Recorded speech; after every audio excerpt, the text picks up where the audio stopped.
আমরা এখন চলে এসেছি কামারপুকুরে, যেখানে তোমার ভোগ প্রসাদ খাওয়ানো হয়। আর তোমরা লাইনটা দেখলেই বুঝতে পারবে যে কত লোকের ভিড়। দেখো, একদম মেন গেট থেকে লাইন তোমার শুরু হয়ে গেছে প্রসাদ খাওয়াবার জন্য। আর আমরাও দেখো লাইনে দাঁড়িয়ে পড়েছি। এখানে জানো তো 30 টাকা করে কুপন কাটাতে হয়। আর এখানে এসে প্রথমে তোমাকে কুপনটা কাটিয়ে নিতে হবে। 11:30 থেকেই তোমার প্রসাদ দেওয়া শুরু হয়ে যায়। আর আমরাও এখন দেখো এই যে ভিতরে যাচ্ছি তোমার লাইনে। আর এখানে ভিতরে বিরাট বড় একটা হল ঘর আছে, জানো তো। সেখানে দেখলাম চেয়ার টেবিলের তোমার ব্যবস্থা আছে, মানে ভোগ খাওয়ার জন্য। আর দেখো এখানে একসাথে বসে অনেক মানুষ তোমার প্রসাদ খাচ্ছে। আর আমরাও এখানে বসে পড়েছি। দেখো এখানে ভিতরে ভিডিও করা কিন্তু মানা। আমি যতটা পেরেছি ততটা তোমাদেরকে দেখানোর চেষ্টা করছি, যাই হোক। আর এই যে দেখো বসে পড়েছি, এখানে তোমার প্লেট চলে এসছে আমাদের।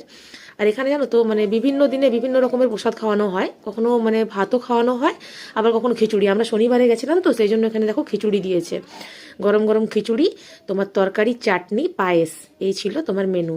আর দেখো আমাদের খাওয়া হয়ে গেছে। আর সামনে এই গোলাপ বাগানটা দেখো, কত ফুল ফুটে আছে এখানে।